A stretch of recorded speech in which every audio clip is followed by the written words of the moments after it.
Troisième jour du mois consacré à la passion de notre Seigneur Jésus-Christ. Le crucifix nous donne une idée de la gloire et du bonheur du ciel. Quel est le bonheur que Dieu prépare à ses élus dans le ciel? C'est un bonheur, dit saint Paul, que l'œil n'a point vu, que l'oreille n'a point entendu, que l'esprit de l'homme ne peut concevoir. Jugeons-en parce qu'il en a coûté au Sauveur du monde pour nous l'assurer.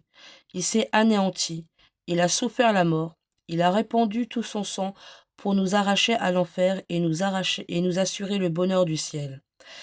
Quel bonheur que celui qui n'a de proportion qu'avec des mérites infinis. Jugeons du bonheur du ciel pour la prière fervente que Jésus-Christ, avant d'accomplir son sacrifice sanglant, fut à son Père pour nous obtenir. Ô mon Père, disait-il, sauvez, pour la gloire de votre nom, les hommes que vous m'avez chargé de racheter. Je ne vous prie pas seulement pour les disciples que j'ai rassemblés, je vous prie pour tous ceux qui croiront en moi par leur ministère. Sauvez-les de la corruption du monde. Accordez-leur le salut et la vie éternelle. Vous me les aviez confiés, je vous les rends en mourant. Sauvez-les, protégez-les contre leurs ennemis, placez-les dans le ciel à côté de votre Fils, et qu'ils aient part à son bonheur.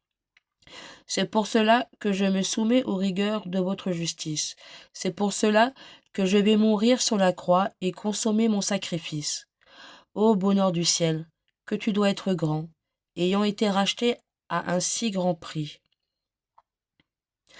Si nous prenions pour juge notre faible raison, il nous paraîtrait incroyable que le bonheur du ciel, qui est la jouissance de Dieu même, la participation de sa gloire et de son infinie félicité, soit préparé à de viles créatures, à des pécheurs même souillés de tous les crimes.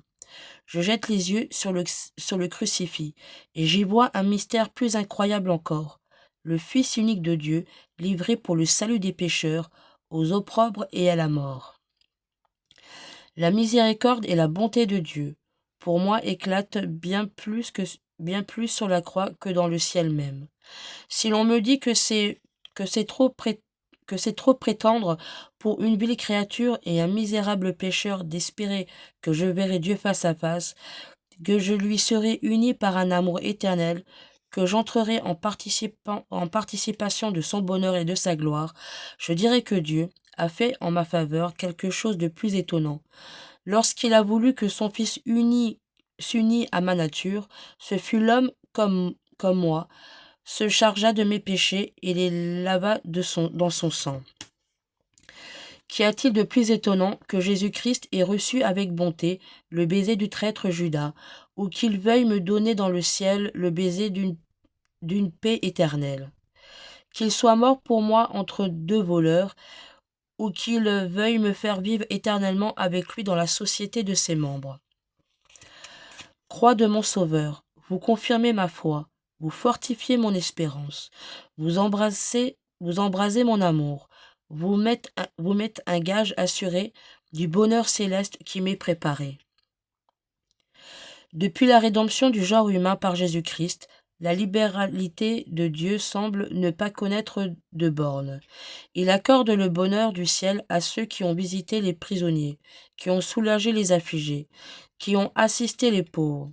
Il l'accorde à ceux-mêmes qui ont donné un verre d'eau en son nom. Une légère tribulation, dit saint Paul, produit un poids infini de gloire. C'est que Jésus-Christ, en s'immolant pour nous, a mérité le ciel et la vie éternelle. Nous sommes ses membres, et si grâce nous unit à lui, il donne à nos membres, à nos moindres œuvres, un mérite divin. Le ciel, sans doute, est trop pour moi, mais il n'est pas trop pour lui. Tout ce qu'il aura pour moi de gloire, de grandeur et de délices, n'approche pas de ses mérites infinis. Je participe, comme un de ses membres, à ses mérites. Pourquoi n'aurais-je point de part au bonheur céleste qu'il a mérité pour en faire part à tous ses membres? Je vois, disait Jésus-Christ à ses apôtres, vous préparez une place. Je vous placerai auprès de moi dans le ciel. Vous participerez à ma gloire et à mon bonheur. Étant devenu par l'adoption divine enfants de Dieu et frères de Jésus-Christ, nous sommes, dit saint Paul, les héritiers de Dieu et les co-héritiers de son Fils. Si, comme premier-né, il a pris possession du ciel, n'avons-nous pas droit d'y être reçus nous-mêmes comme ses membres et ses co-héritiers? Chrétiens, que vous destinée est grande. Qu'elle est glorieuse si vous vous tenez inséparablement unis à votre chef. Que les infidèles soient à plaindre. Ils sont étrangers à l'égard de Jésus-Christ. Ils n'ont aucune part à ses mérites, et l'espérance d'une meilleure vie ne les console pas. Comme vous, des misères de celle-ci. Que sont tous les maux du monde pour un chrétien fidèle dans l'attente du bonheur du ciel? Au milieu des privations, il jouit des richesses de la grâce. Au milieu des traverses et des tribulations, il goûte une paix délicieuse et l'espérance d'entrer bientôt dans la joie de son Dieu. Lui donne, dans le lieu même de son exil, un avant-goût du bonheur ineffable que Dieu lui prépare. Je souffre, dit-il avec Job, mais ce n'est pas sans consolation. Dans cette chair même, où mon âme est assujettie à tant d'infirmités et de misères, je verrai mon Sauveur et mon Dieu.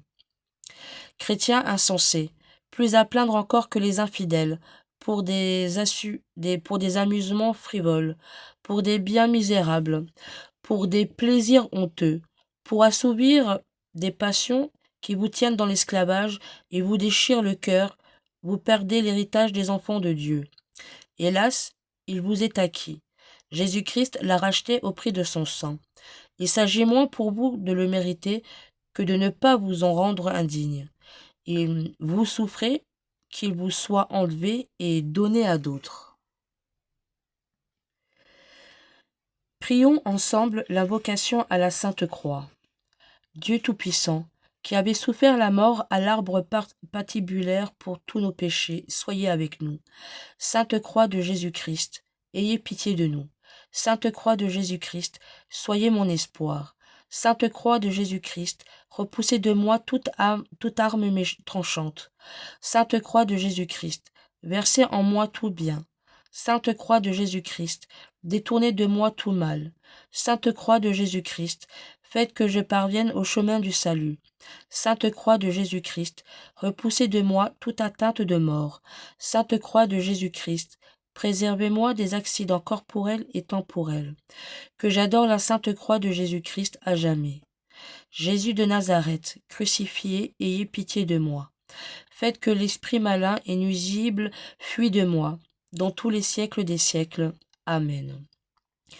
En l'honneur du sang précieux de notre Seigneur Jésus-Christ, en l'honneur de son incarnation, par où il peut nous conduire à la vie éternelle. Aussi vrai que notre Seigneur Jésus-Christ est né le jour de Noël et qu'il a été crucifié le vendredi saint. Amen.